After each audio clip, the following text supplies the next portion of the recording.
We are residents of Plantation Heights. Yes.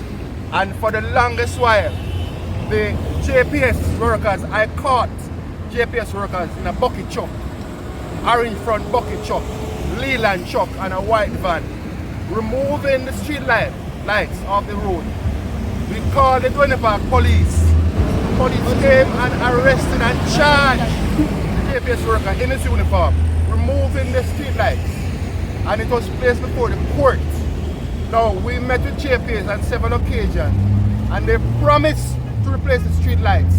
And they have not replaced the street lights. They refuse to replace the street lights.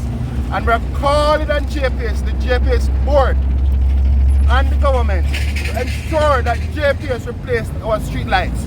The road mash up and we want roads, we want water, we want lights. We want them to replace the lights, the street lamps. Because we are afraid up there, because we are in total darkness.